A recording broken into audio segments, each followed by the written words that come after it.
It's Friday, October 17th, and you're watching the Hammer Daily here on the Hammer Betting Network presented by FanDuel. I'm your host here, Jason Cooper, alongside my producer, Jacob Gramegna, behind the board, rocking the Nascar, a little bit of preview of what we're going to get into today.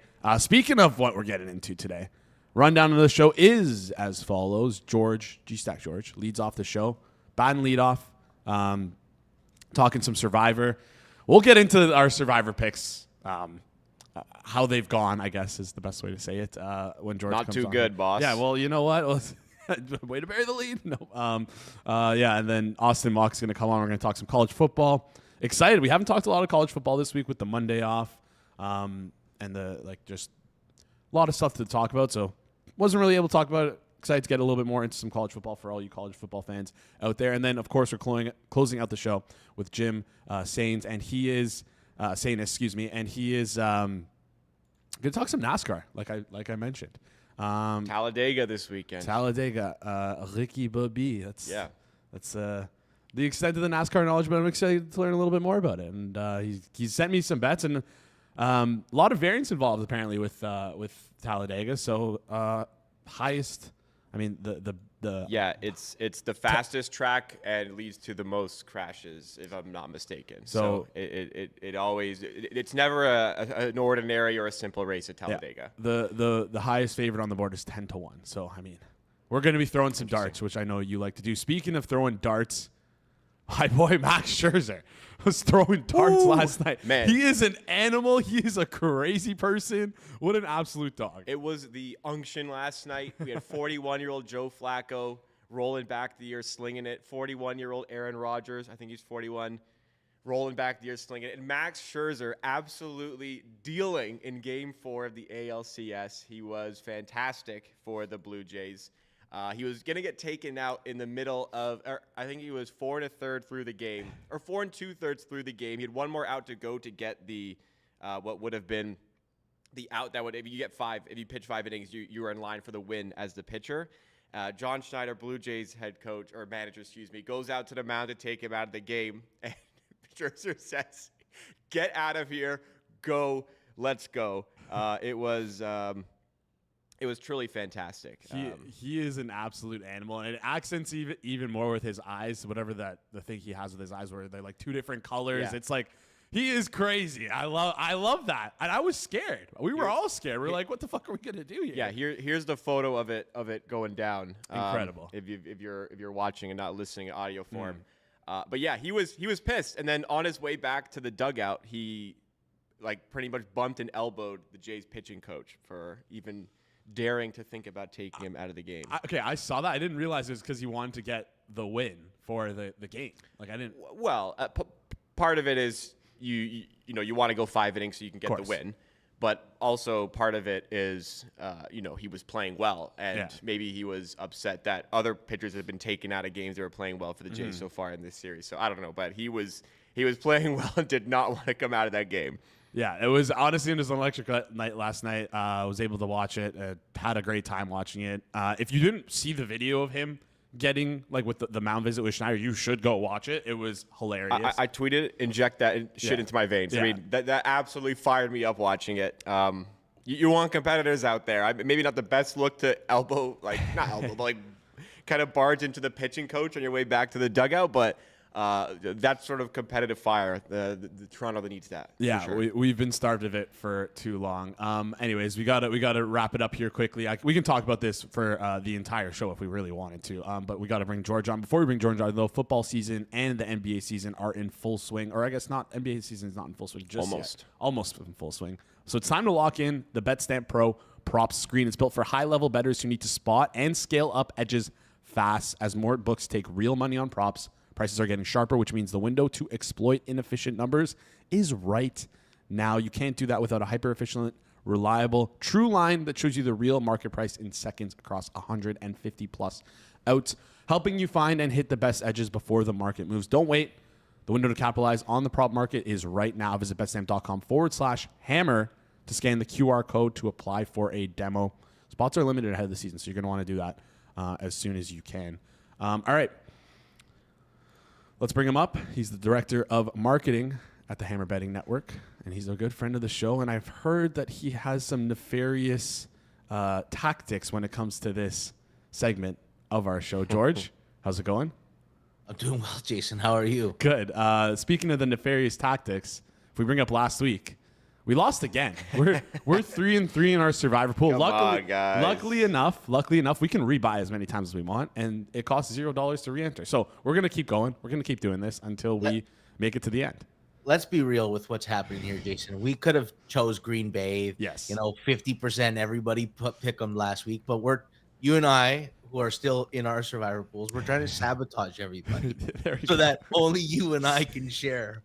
Yeah, that's $18 million that's coming our way. Is that the plus EV strategy for these things? That's what we're doing. That's the other survivor shows. They teach you what to play properly. Jason and I are telling you, go take Dallas. You don't need that Green Bay. Go sweat with Dallas. Yeah, exactly. And we want you guys to take Dallas because then listen, you guys are out, and then less competition. It's easier for us. That's the whole point of this segment. I saw George. I'll leak the text. George is like, these idiots are tailing us. Meanwhile, we're going to be in the Bahamas doing the show from there next year after we win our survivor entries. All right, let's get into this game though. And first thing off the hop, I probably should have told you this beforehand, George. But for those who haven't watched this segment before, let me quickly take a step back. We like to list out games that we have comfort with, games that are potential landmines. We have it's kind of two different sections, and I've noticed a typo in your notes here because you have only one team in your potential landmines, and it has to be wrong because it's the Chicago Bears, who are laying 4.5 at home against the New Orleans Saints. Is that a typo? It's not, but there is some context to it. Okay, give it to me. Well, it's kind of an in-between a landmine and a game of comfort. This is a week where it feels like there's a lot of easy spots. And this, I think, is one of the trickiest ones where it will be a top 3 selected team. That's the methodology behind it. I believe there's other spots that maybe are just as tricky, but they're very low ownership and far superior of a play as opposed to Chicago this week. Yeah, I think that's a good point there. I think I can understand that. If you want to get frisky, you might want to take Chicago, or maybe you don't want to listen to us or me. Who knows? Couple games though, like you mentioned, that are pretty big spreads here. Pretty heavy favorites. 4 teams you have listed that you feel very comfortable with, or a decent level of comfort with. Excuse me. Let's start with the New England and Tennessee game because I don't know which one you have a prop for in this game, George, but you've kind of been slinging it on these props. We have been killing it in the props, and unfortunately, I want to see what happens here, but FanDuel is not putting up Titans receiver props just yet because of the Calvin Ridley status. So we will hold off, but we've talked about this year how New England has struggled to cover tight ends and running backs. And I might be interested in the Ty J. Spears, who's finally starting to get involved in the office, but there's nothing available. As for this matchup, Titans could be without 2 key pass rushers, Arden Key and Draymond Jones, and they've already put a third on the IR this week, which for me means Drake May has time to throw, take as many deep shots as he likes. He's already 3rd in drop back EPA this year and 7th in drop back success rate. He's on fire. The Titans are 25th and 19th in those metrics. On the other side of the ball, the Titans don't do anything really well. 29th in rush EPA, 31st in drop back EPA. New England is 22nd in drop back EPA, but really good against the run. So if Calvin Ridley doesn't play, which we're not expecting him to play, this is a very, very bad matchup for the Titans. If you're considering New England, you start to say, what are the spots that make sense for them? Week 8 against Cleveland, although they're only going to be like the 10th projected favorite. There's going to be far more bigger favorites that week. Week 11, home against the Jets. And then week 13, home against the Giants, which in pools where the Thanksgiving week applies, it's not bad to hang on to them. That being said, they're projected at between 19 and 22% ownership this week. New England has good future value, but I really like them in this spot. Yeah, this seems like the spot to take them there. The only scary thing about New England is that they look, I don't know if it's scary, but they look really good. Drake May looks great at quarterback. And as the weeks go on, I'm worried that the future value is maybe undervaluing them a little bit here because, as they slowly show us more and look better, they might get moved up a little bit more in power rankings, thus leading to some better spreads deeper down the list. Specifically that Giants game, some places don't very, very far look aheads, but I'm seeing like a 4.5 there. I feel like when we get closer to that, it probably is going to be a little bit of a bigger number, especially considering they're at home. It could be, I don't know that they'll be a full touchdown favorite like they are here. This feels like the easiest spot for them to get through in survivor pools. All right, easiest spot. Maybe this is the spot that everyone takes, 30% ownership, and then bang, they're knocked out because George likes them on this show. Up next, we have the Raiders, taking on the Chiefs. Chiefs 12.5-point favorites. Like you mentioned, if you have if you're in the Christmas the Christmas pools where they have Christmas as its standalone week, maybe you want to save KC because again they're one of the few teams playing the holiday games here. But again, 12.5-point favorites, pretty large. Rashee Rice, stick them in. You got the full firepower on offense for the Chiefs here. Are you taking the Chiefs in this one? I'm considering it in one survivor pool where I don't have to worry about holiday games. They obviously play the double, the Thanksgiving and Christmas game. From a matchup standpoint, Chiefs are top 5 in EPA per play and success rate. Raiders are below average defensively, although I think they've been put in a lot of bad spots because of their offense. Here's where there might be some exploitable edges. The Chiefs do not stop the run well. Bottom 6 in both defensive rush EPA and defensive rush success rate. Maybe the Raiders run the ball well and keep this thing close for 2 quarters, maybe 2.5. But it just feels like the Chiefs will score a ton and the Raiders will be playing catch up. A team total at 29.5, I didn't like it. It was a little bit too high. If I got 28, I would have been interested in the Chiefs. About 35% projected ownership. Honestly, if you don't use them here and you're not sweating them for holiday weeks, week 16 at Tennessee is the spot. But I can see that this is going to be the most popular choice. And this is like the Green Bay of last week, the safe option that a lot of people might end up going with. Yeah, definitely a good option here. Again, just you want to balance the scales in terms of like pick percentage. If there's a lot of people on, maybe you want to avoid Kansas City, create your own unique path, because like we say, George, all the time on the segment, you want to win while no one else wins. You don't want to be splitting the pool with 8,000 people and like you guys each get like $10 and like thanks for coming. All right, two more games, we have left here. Giants at Denver. Denver's laying 7.5 points here at home. I'm a little scared about Denver this week. I think I messaged you that beforehand because it feels like we know who the Giants are, but they can be a little bit of a frisky team. We saw it last week, and the way that Denver plays is going to make me – I know if I'm taking Denver, I'm going to be sweating this week just because they kind of play this boring style of football. They don't like to run up the score. Their offense isn't that great. They rely heavily on their defense, and that's just like kind of a scary recipe to watch and sweat in Survivor. So tell me why you put Denver in the decent level of comfort versus maybe a potential landmine spot. Yeah, so obviously it's a weird scheduling spot. Giants are off extended rest. They played last Thursday. Denver's returning from London. It's like, and first of all, they didn't even look good traveling to London last week, so I wonder how that's going to affect them. Here's the real thing is I don't think Jackson Dart is good, and his hype is through the roof right now. Him and Cam Scatabo. And Jacob, please cover your ears for a second. I was a proud Giants backer last week as far as Cam Scatabo goes. But this is the first real D-line that Jackson Dart's playing. He played against the Chargers, the Saints, and the Eagles without Jalen Carter. This is a lot different than Nick Bonito, Jonathan Cooper, John Franklin Myers, Zach Allen, and DJ Jones. Denver is first in the league in pressure created. On 34% of dropbacks, you are under pressure. Broncos O-line has been good. I know Pert looked bad when Ben Powers went on the IR. He's also on the IR now. So we got another a player stepping in. So I'm not sure. Maybe Dexter Lawrence can take advantage up the middle. But the problem is last week, Saquon was actually gashing New York in the first quarter, and then the Eagles got away from it. The game kind of turned out, and they stopped running the ball. But Giants are 28th in defensive rush EPA, 26th in defensive rush success rate. I think there's going to be a lot of carries for RJ Harvey and J.K. Dobbins. But with Bo Nix, how comfortable do you feel covering margin? It all depends on how Jackson Dart looks, and I think this could be a really bad Jackson Dart game, which is what I'm banking on. Right now, they're projected at 7 to 9% ownership, which is what's intriguing about Denver.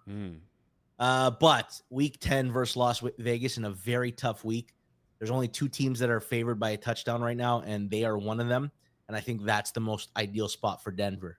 Yeah, I think that's a great great spot to look at. The other one being Buffalo at Miami. And I feel like a lot of people have taken Buffalo so far. So you're gonna need to start saving some teams looking down the road, or else you got like a bunch of barely 3.5 point favorites coming up. One of them including Carolina at New Orleans, New Orleans at Carolina, where they're anyways. Last one here, Green Bay at Arizona. Green Bay -6.5. If you took Green Bay last week, which like 50% of pools did, or if you didn't take Green Bay last week, which 50% of people did, you might want to consider them this week. They're taking on Arizona. Do we know the status of Kyler Murray just yet? I haven't really looked into it today. I think he's still questionable. But Kyler's not going to play. He's been throwing to practice squad receivers, and Jacoby Brissett has been thrown to the first team offense. I think Marvin Harrison's the other big injury to watch, because if he doesn't go, I don't know that Michael Wilson and Greg Dortch and all those guys will be enough again. They did look good against the Indy defense though last week. And I think the difference was Brissett he had 7 completions of 20 yards or more, which was more than Kyler had all year. He had 4 throws over 20 yards that were completed, which is more than Kyler had all year. This offense looked completely different with him. He was slinging more than Kyler. Like Kyler was like 31st in ADOT, and last week Brissett was like top 5. Here's the thing, though. Green Bay's offense has actually been very good this year. 7th in both drop back EPA and rush EPA, and drop back success rate and rush success rate. They're a good combination of like consistent on a play-by-play basis with explosives mixed in. And thus far, Jordan Love has proven a lot of his detractors wrong. He's 2nd in EPA and CPOE composite. CPOE is completion percentage over expectation. He's 5th in success rate. Arizona's been middle of the pack defensively. Here's the real reality of it. They're a projected 3% ownership this week, but because they were used by so many teams, it feels like you're always going to get them in a low ownership position moving forward in Survivor. They have a week 9 game against Carolina, where they're home, and week 11 at New York Giants, which are the projected biggest favorite. It's tempting to go with them on a 3% ownership week, but I think if you haven't used them yet, week 9 or 11 is your ideal spot. Yeah, it seems like a good spot to save them. George always providing us the value by looking, not only considering this week, but looking ahead to future weeks and considering how many people might be on it with your projected values. All right, that now comes the point where we lead the horse to water, or do we lead the lamb to slaughter? What are we doing here? We have to talk Bears because I want to give some credit to the Bears. All right, let's talk Bears. I think the Bears offense is improving, and I'm going to show you why I'm going to use a short sample size metric. I think when you're put in a new situation, you kind of have to throw a little bit of the priors out, especially like we don't have 8 years of data of Caleb being X. So I'm like, okay, let me start fresh with Ben Johnson and how it looks. And I also split the first 2 games to the last 3 games. First 2 games, offensively, the Bears were 28th in EPA per play, 31st in success rate. Not good. The last 3 games, they're 11th in EPA and 12th in success rate. A lot closer to middle of the pack or above average than bad offense. Defensively, first 2 games, they were 29th in defensive EPA per play, 29th in defensive success rate. Trying to get healthier. They're on a 3-game win streak, but they're still askew, right? They're 6th in defensive EPA per play and 29th in defensive success rate in the last 3 weeks. It tells me that they're getting very lucky with turnovers. That being said, you're ignorant if you're not at least acknowledging that the offense is getting better, even though we would like to see Caleb more consistent. Ben Johnson seems to be scheming up some good stuff right now offensively. I'm not sure what the New Orleans locker room mood is. That's really the truth. Alvin Kamara had a quote this week that if they trade him, they're going to be he's going to be on a beach before he reports to his next team. He doesn't want to go anywhere. Olave is apparently on the trading block. Rashid Shaheed. I don't know what the mood is in the building. That being said, I think with a high wind game, a lot can happen, and Caleb has enough ugly in his game that there is some increased variance in this game. They're projected at a 16 to 20% ownership, which means they're going to be a top 3 pick this week. It feels like a bit of a tricky spot. I'm between feeling comfortable and potential landmine, but the high ownership is going to keep me off Chicago completely this week. And if you don't use them this week, week 10 against the Giants at home, week 15 at home against Cleveland, probably 2 better spots. Yeah, a couple better spots there. Play Baltimore next week. If Lamar is back, obviously that's not a great spot, but maybe no Lamar, you might be considering taking them. Lamar's probably going to be back, and then they also play Cincinnati at home in Week 9 as well. Cleveland down the road Week 15, a little too far there. But yeah, I appreciate you giving them the offense their flowers. Looked a lot better, especially considering every time DeAndre Swift runs the football, it looks like he's trying to throw the game. But last week he definitely looked a lot better. So credit to Ben Johnson, credit to Caleb Williams. And they're getting Luther Burden involved, which is nice. And it feels like Loveland is close. I know DJ Moore might not play, but I don't know. I kind of like this Adunze, Luther Burden, maybe Loveland. I kind of like what the Bears are directionally moving. Although they give too many looks to Zacchaeus. He needs to stop getting hurt. They love Zacchaeus. I don't understand that. It says at the camp. It's like, I don't get it. There's like 3 guys that do what he does way better. It's crazy. Yeah. All right, George. Now's the time. We get to pick our team. Why are we going with the Bears this week? Let's go Drake May, my friend. Okay. Let's go Drake May. Let's go New England. All right, we're going for the inferior quarterback, but better matchup spot over here, New England at Tennessee. Let's lock in the New England Patriots. Like I said, we're leading the horse to water or leading the lambs to slaughter. You pick or choose what you think we're doing over here at the Hammer. George, quickly, you were looking at Tyjae Spears over receiving yards or receptions. Just so, no lines attached. Obviously, numbers gonna matter, but just maybe the methodology is pretty simple. It's the Patriots combination of linebackers. They don't cover well, and I think there's been exploitable edges as far as that goes between Spillane, who's like an average coverage linebacker, and Christian Ellis is like one of the worst cover linebackers for New England. I think there is some room to catch some underneath stuff. And if the Tennessee Titans are going to be in a trailing game script, and I started to see Tyjae Spears get the ball more, he's working his way back from injury, and he has more juice than Pollard. If we're being honest, Pollard is cooked, and Tyjae Spears might get some more looks, especially in the catching game in a trailing game state. Yeah, like FanDuel not listed right now, but there's a couple other spots that have him up at around the 11.5 receiving yards mark, and the receptions are 1.5 juiced over. You can find them probably like 170-ish is what it's looking at here. If that's what FanDuel opens at, you're good with those? Yes, absolutely. I'm good with both of them. He got 4 targets and caught all 4 balls last week. I think Cam Ward liked having that little blanket underneath. Yeah, it should be a good safety blanket for him. George, appreciate you coming on, doing the Survivor segment. Fun to do every single week. We'll catch you back here next week, George. Talk soon. Sounds good. Take care, my friend. All right, see you, George. Great stuff there from George. Hopefully you guys are still around. I'm curious if people are still around in Survivor. It seems like Chosen Sports is and E-Colt is, because E-Colt's saying he's taken the Toronto Blue Jays in Survivor. Absolutely insane. Love it. Love it there from E-Colt. Up next, we have Austin Mock coming on to join the show. Before we do, just want to give a quick shout out to one of our sponsors over at FanDuel. Fire up your Saturdays, as FanDuel has a boost that you don't want to miss. It's called the Boostin' with the Boys, and it gives everyone a college football profit boost every single week. And you know what I'm doing this week with my boost? It's going straight on USC. We get them as underdogs. We get them at a good number here. We're going to use our 50% boost on USC to beat Notre Dame as they march their way towards the college football playoffs. Here's how it works. Each week, FanDuel is giving everyone a profit boost to use in college football. No opt-in gymnastics, no invite-only nonsense. Everyone gets the boost. We're talking real games, real teams, real Saturdays with an extra payout on the line. It's easy, it's fun, and it's only on FanDuel. Go to FanDuel.com/hitthebooks to download the app. Check out the Boostin' with the Boys offer and get in on the action. Must be 21 plus and present in select states. For Kansas, in affiliation with Kansas Star Casino, or 18 plus and present in DC, Kentucky, or Wyoming. Opt-in required. Bonus issues non-withdrawable profit boost tokens.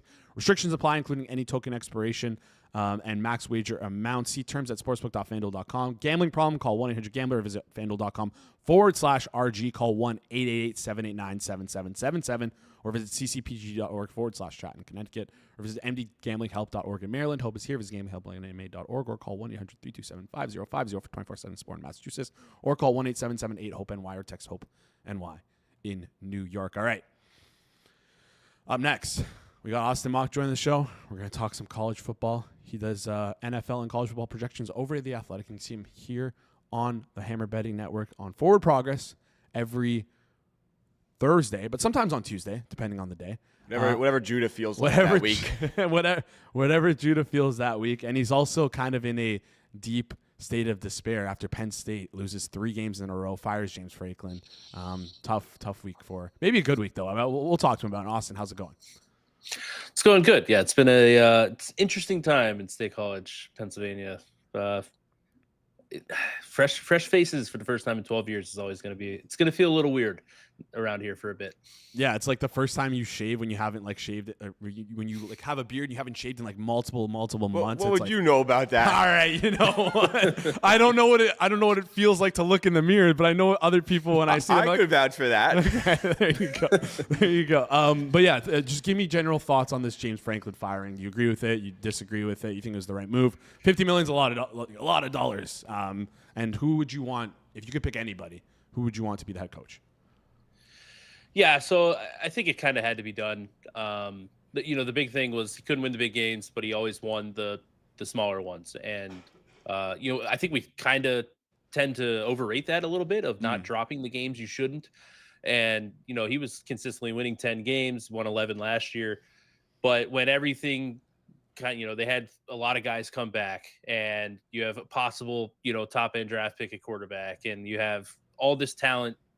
The schedule was favorable, and you can't lose to UCLA and Northwestern. So fine with it. I'm not worried about the money because I feel pretty confident he'll probably get another job somewhere if he wants one. He has to look for one, part of his contract, part of his buyout. So the money will be mitigated a little bit. So I'm not as worried as some are. But yeah, I think it's there. If I'm picking a coach, any coach, do I have to be realistic here, or do I have to try to be okay? Sure, let's go with one unrealistic one. Is it Bill Belichick? No, I'm kidding. No, give me one unrealistic, then one realistic. Not quite. Yeah, I think your first call, it just kind of has to be to Nick Saban, just because it's hey, you want to get back in. I don't think he would. I think it's pretty much a 0% chance there. But I'll go off the beaten path. Will Stein at Oregon, I think, is an interesting one. Good offense. It comes from a program that has had success. He's younger. I'm interested in that more of the coaching. I don't know if I want to find a guy for $10-11 million that I'm not sure is going to produce the level. So I'd rather pay, could probably get away with paying Will Stein $5-6 million. So that's probably where I would, that's where my first look would go. Yeah. We're seeing a lot of rumors out there. Kirk Cignetti, Matt Rule, I think. Who else is there? Yeah. A couple other names. Cignetti Indiana just locked him up for 11.6 million, I think. Yeah. He's the third highest coach, but that's kind of what I mean. Cignetti, I'm not saying he hasn't won anything, but he hasn't.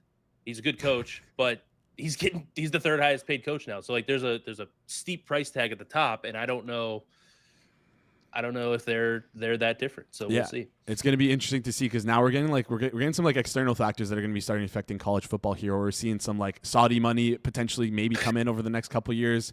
Private equity wants to get involved too. That might be able to mitigate these disastrous decisions. So it'll be interesting to see. Let's flip over. Let's talk a little bit about the games this week. Before we do though, we saw 15 undefeated teams last week. 4 fell. Missouri, North Texas, Oklahoma, and Oregon. They all lose their undefeated status. Now, I want to look towards this week. 11 undefeated teams. You have BYU, Georgia Tech, Indiana, Memphis, Miami, Navy, Ohio State, Ole Miss, A&M, Texas Tech, and UNLV. Who of this group do you feel like is not getting enough market respect for being an undefeated team? It's hard to, because a lot of those ones at the top are pretty good there, and I can't say that anybody at the bottom I'm going to be that excited about. Yeah. I think I want to say A&M. Okay. Just because I think they're kind of this forgotten child a little bit. I'm not saying the betting market is not thinking about them because they obviously are, but a little bit of a media take in there, I guess. But they're just keep winning. They're pretty solid. They beat Notre Dame. I think Notre Dame is showing that they're probably better. Miami was another one I wanted to kind of talk about as well, just because they're strong in the trenches. Carson Beck's been playing really well. Tony, the wide receiver, has been fantastic for them. Incredible. That's kind of the recipe that I like to see from teams. If we're talking about who's gonna keep overachieving or outperforming what the market has them at. So I'll go A&M and Miami is kind of like a de facto. I know I'm cheating going with 2 there, but those are my 2 that they're kind of just there existing, and I think they're better than what people want to give them credit for. Yeah, for sure. And the recipe with Tony, I just remember that Florida State game where like it feels like they couldn't get much going, and then they just took the top off easily, and that just opens up the offense so much more for Miami. I want to continue to talk about some of these undefeated teams because we have 3 of them coming in right now as underdogs this week, and I think a few more, but I've only noted the games that I wanted to touch on here. You have Utah at BYU. BYU 3.5-point dogs at home, 49.5-point total. Ole Miss on the road taking on Georgia. Ole Miss almost a full touchdown underdog here against Georgia. And then Georgia Tech plus 1.5 at Duke. Of these 3 teams, give me one of these underdogs that you think stays undefeated. And do you like anything in these games? I'll go Georgia Tech. Okay. It's cop out because they're the closest one to go to being there, but like hey, that's my answer. I can't go that route. So Duke's pretty good though. Like it wouldn't shock me, and I don't think like Georgia Tech. I like Brent Key. The offense he runs is fun. Manny Diaz defense for Duke. They like to get upfield. They like to create havoc, and I think against a running quarterback and against a run game that I think is going to be pretty successful. I think that could be kind of an advantage for Georgia Tech on the ground there. So I'll go with them. I'm not surprised those 3. Like I was talking like Ole Miss, Lane Kiffin was like a name that was kind of thrown out there for the Penn State job, and he tends to like lose some of those games he shouldn't. Last year they lost to Kentucky. They just were in a barn burner with Washington State last week. So this is where I think you kind of see that these teams are just nobody is that good this year, and definitely when you get outside like the top couple teams, like we were talking about Oregon right until last week as being one of those teams, and they kind of got worked by Indiana at home. So maybe Indiana's one of those teams, but I think once you get down past the top couple teams, it's pretty even from like 7th best team to like 25th. It's going to be a chaotic fall in college football. Absolutely. We talked about it all through the past couple of weeks. We love Ohio State here on the program. We love them to win the national championship. Trickled all the way down to plus 300 now. You have some plus 500s if you were watching the show earlier in the season here. But yeah, I think I agree with you. Georgia Tech, obviously the shortest favorite, so the shortest dog here, so it makes the most sense that they win. You're telling me you're not taking Ole Miss as a touchdown underdog that they're going to win against Georgia? Anyways, there's a couple other games that you wanted to talk about here. Louisville at Miami being one of them. Miami's laying 13.5 points at home. Total's at 49.5. Nothing like some Friday night football games happening tonight. We have both teams coming off buys. Great spot to watch for Friday night. Miami's been able to destroy the trenches. Is that going to continue here against Louisville? Yeah, I'm a little worry if the defensive line for Miami just destroys the offensive line for Louisville. Louisville's offense has struggled this year. Ruben Bain Jr. has put himself into the number 1 overall pick conversation. If you haven't tuned into that Miami, like the trench play is real. They might have the first overall pick if he continues the play that he's playing, the way that he's playing. So in this game, the trench play more on the offensive side. I think that Miami is going to have their way with Louisville's defense. I know Louisville's defense has been solid this year, but I don't think it's to the level of, and they haven't played anybody to the level of Miami here. I think they're going to struggle with the speed that Miami has. We talked about Tony a few minutes ago. So I like the over here. 49.5. There's some 50.5 out there as well. I think that there's it's always a worry that like Miami could just smother Louisville's offense, but Jeff Bromp, they like to move the ball. They like to be creative on offense. They had an extra week to prepare here. So, excuse me. I think this is a game that I can see into the mid 50s here because I do think Miami's offense is a little bit underrated. Yeah, I think that's fair to say with the explosive that they're able to generate here. Plus, with Miller Moss, I think there's like a potential for a backdoor here with Miami laying 13.5 points. Miller Moss never afraid to sling the rock there. Quick question. Are you pumping up USC there a little bit? No. I don't think we claim him, honestly. He's all gone now? I don't think we claim him. I don't think we claim Jackson Dart now that he looks good in the NFL. We'll definitely claim him. Quick question, kind of off the beaten path, not in the notes that I sent you, so I'm going to be putting you on the spot here. Ruben Bain, you hyped him up. You said he looks good. Is he like... So the Heisman Trophy is like wide open. Kind of don't really know much about it. What? No. Okay. All right. He's defensive player that doesn't like have the ability to have the ball in their hands. Like I know Travis Hunter just won, but he was obviously that's different. That's way different. Yeah, like but I just can't see it. Like Aiden Hutchinson, I think was up there a couple years ago, and I can't. I know the Heisman race is kind of wide open, but I don't. If you don't have the ball, it's so hard for me to get behind you. Like, does that make like it's like I don't know. Is MVP like in the NFL? Is this similar to where like does a corner have a better chance winning than an edge? I don't know, but I feel like you need the ball. Like Charles Woodson was obviously the last only he played a little bit of offense, but I feel like you need those plays. You need to be a playmaker with the ball to win it, and I just don't think it's going to happen. Yeah, it's a long shot. I just thought I'd throw it out there. What are the 150 to 1? Yeah, no thanks. You need like 400 to 1, 500. Yeah, I was just saying like 400 or 500 is where my mind went to first. I have no idea how to even price that, to be honest with you. But yeah, 150 to 1. That's not even. I'm not even thinking about it at that point. All right, I had to ask. All right, let's move on then. Tennessee, Alabama, another game where you like the total in. Give me a breakdown in this game. Why do you like the total here? Yeah, again, going over 58.5, 59 out there. Both of these teams, kind of the identity of the coaches, Kalen DeBoer and Josh Heupel, they both are offensive first coaches. The defenses tend to kind of lag behind, whether that's just they're on the field so much because the offense is efficient at scoring. But we've seen both of these offenses do pretty well this year. They both rank in the top 10 of my model in terms of offensive efficiency. Both defenses rank outside the top 20. And then you factor in how fast Tennessee wants to play it. They're one of the fastest paced teams in the country. They're underdogs in this game, so it's likely that they're going to be able to play at that pace for pretty much the entire game. Maybe that adds a little extra pace in Alabama if they know that they have to score some more. But I just think both offenses are the way to go here. We just saw Tennessee struggle against Arkansas last week, an Arkansas team that's not exactly seen as good. So I don't think their defense is very strong. Ty Simpson's been great. You want to talk about Heisman? He's, is going to have some opportunity to put his name in the conversation with some numbers that he can put up. So I think, I think this game, these two offensive-minded coaches. I know that Tennessee didn't have the offense last year, but I think they're back to being more of an over team. So, I think this gets into the 60s. I like the over. All right, you like the over in this game. Before I have you lead you out here, one more game I want to touch on, USC and Notre Dame. Sky high total in this one, 60.5. USC, shockingly, 9.5 point underdogs here. Give me some USC love. Tell me why you like USC in this game.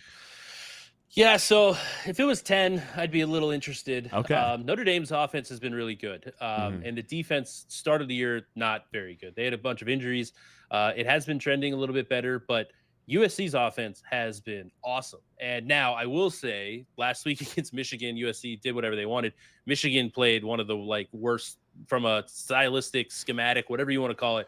Lincoln Riley took Wink Martindale's lunch on a down-to-down basis. Does that happen with Marcus Freeman in this defense for Notre Dame?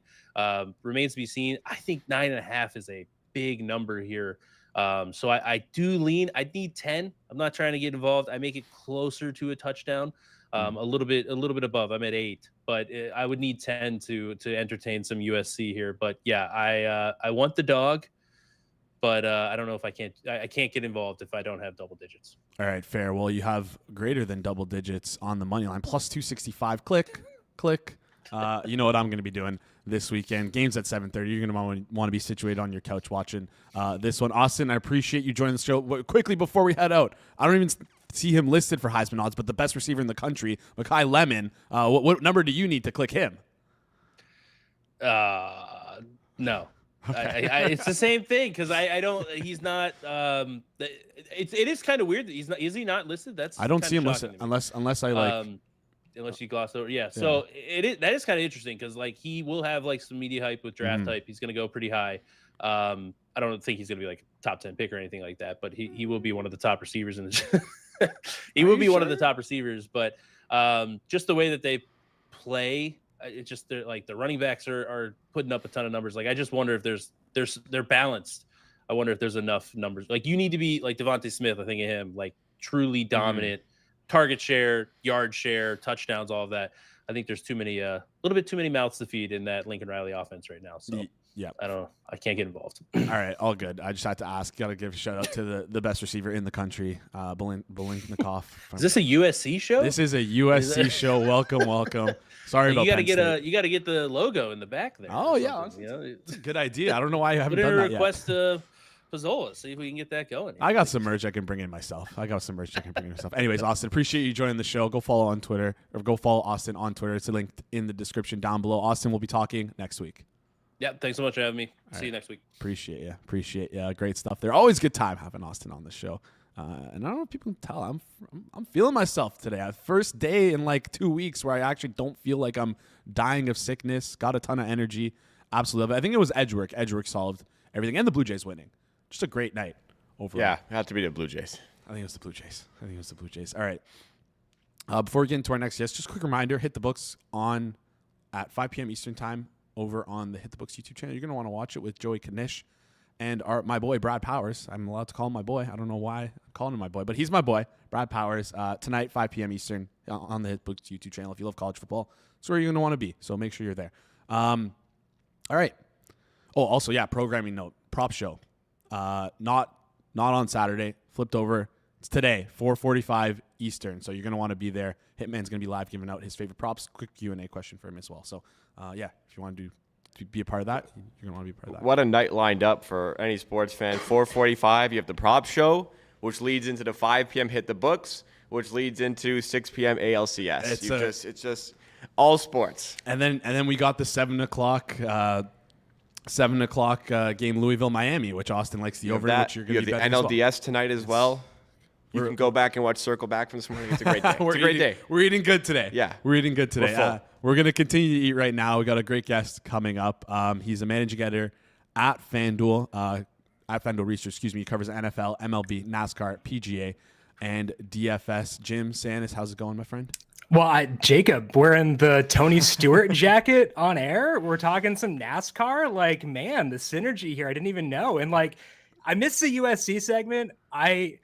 Like in takes or like bets that are sure to like age poorly, I did bet Jaden Mayava to be the first overall pick. So like, we got a lot of synergy. It's good vibes all around here. Yeah, it's great vibes. Love the look. You should have gone with Mekhi Lemon. The kid looks electric this year. He looks incredible. I think he's the best receiver in this draft, honestly. Like that's like aside from USC, like I actually truly believe that. But anyways. Yeah, I have like a quarterback prospect model. And like if I look at Jaden Mayava in it right now, he looks pretty good. So, and like the fact that he's kind of big helps too. So, because like it looks a lot of like small quarterbacks sometimes who are just like efficient. Like Mayava's like actually like got a good build and he's crazy efficient, young enough for me to like him. So it's not going to hit, but like, I thought it was at least worth a shot. It's worth a dart throw. Plus, like, I know this doesn't count for anything, but like the success in the NFL, we've seen Lincoln Riley like produce quarterbacks. Like, pretty much everyone he has goes on to the NFL and is a starter. So there's something there. All right, let's get into NASCAR though. We're not here to talk. We can talk more football if you want, but I want to talk some NASCAR here as well.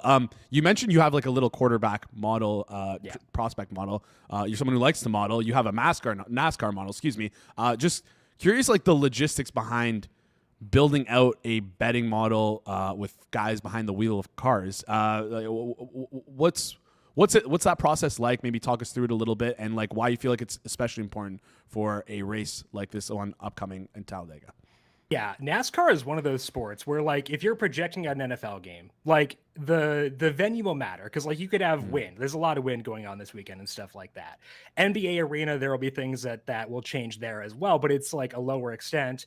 Baseball, obviously, the venue matters a lot, but in NASCAR, the venue is like the key thing. And you are going to have wildly different projections for a race. If it's occurring in Martinsville, which is where they'll be next week, which is a half-mile track, versus Talladega, which is 2.7 miles, which is where they'll be on Sunday.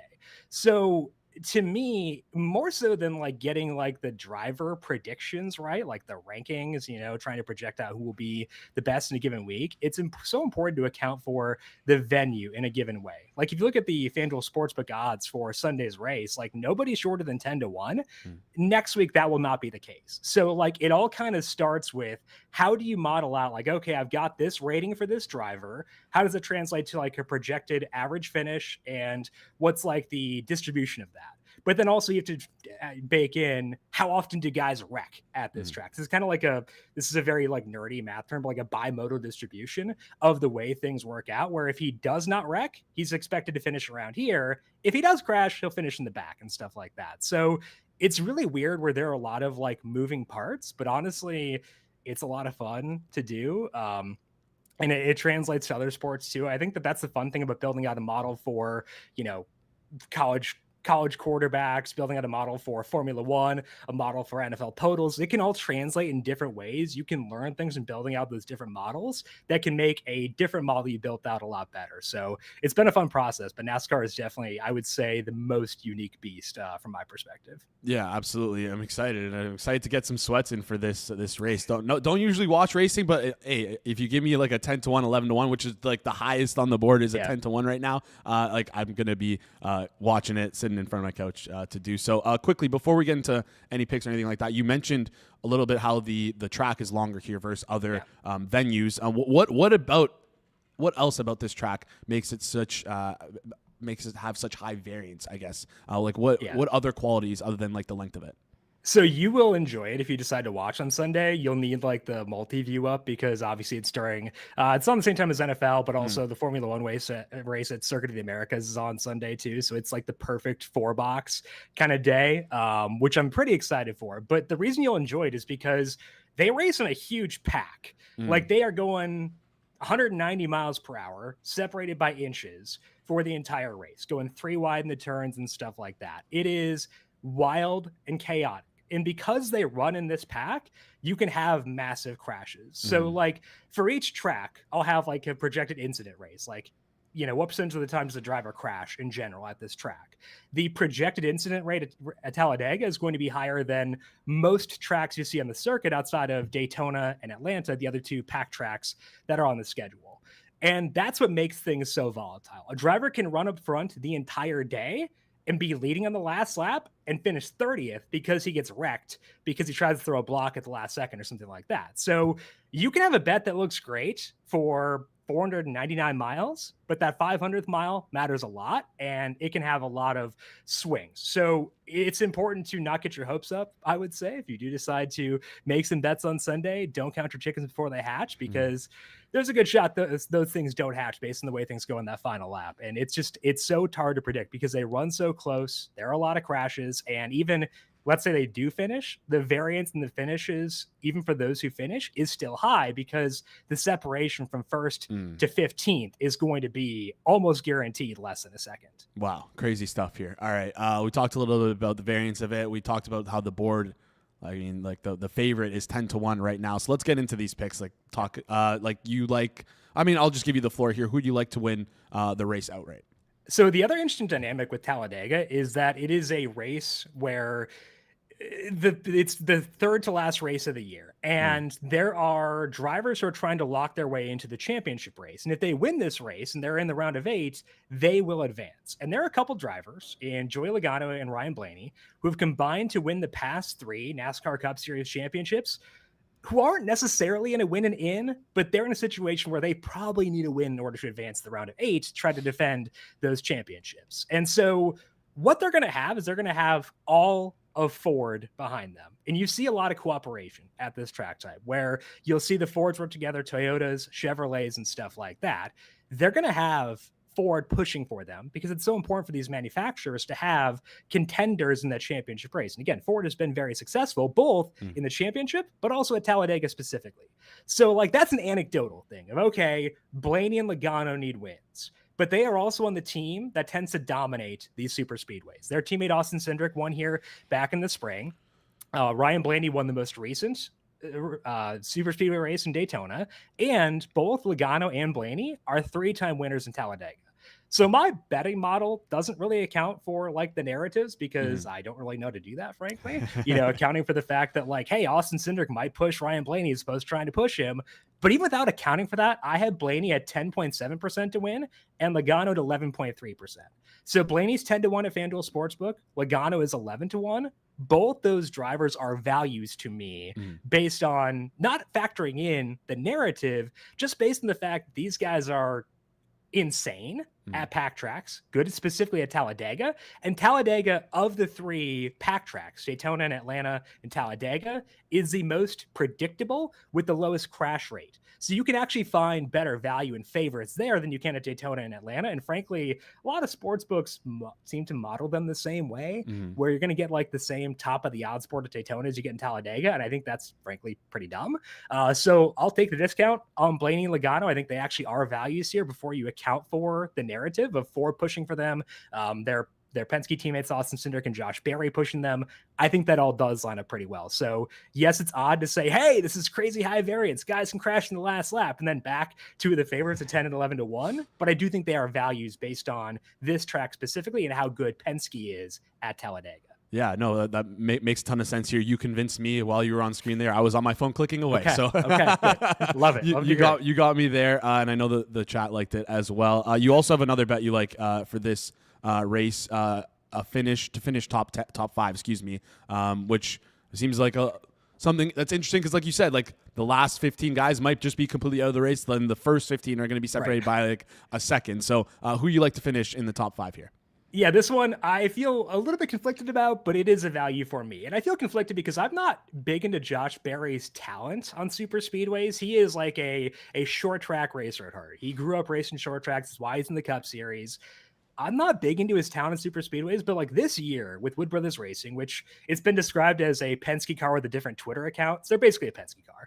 And we know how good they are in super speedways. And Josh Berry has actually been pretty solid in that setup. Ran really well in Talladega back in the spring.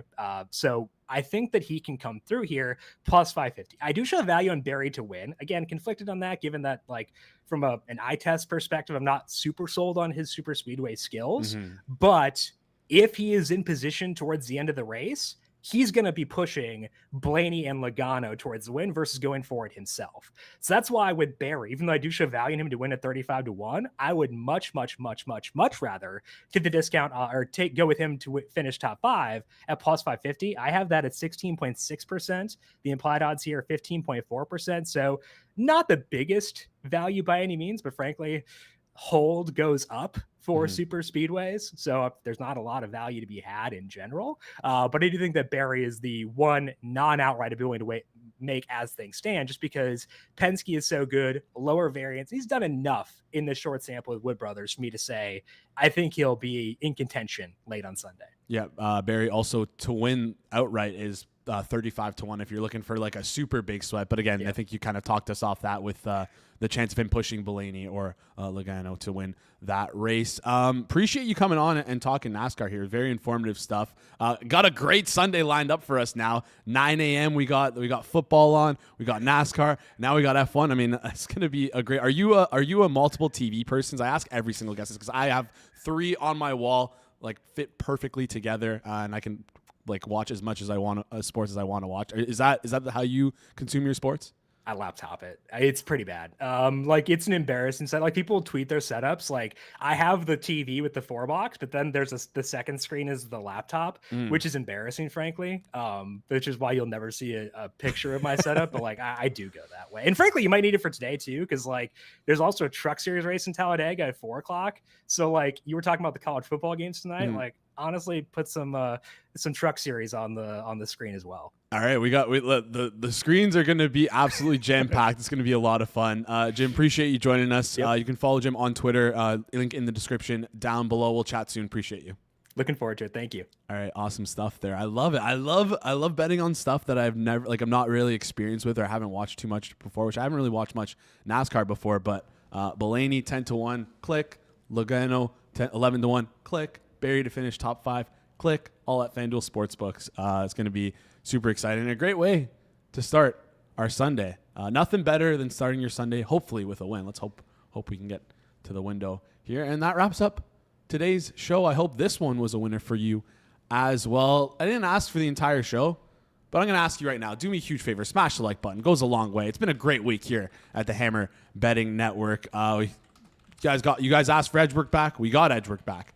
You guys asked for So Money Sports. We got So Money Sports. Nobody asked for Alex Moretto, but he was on as well.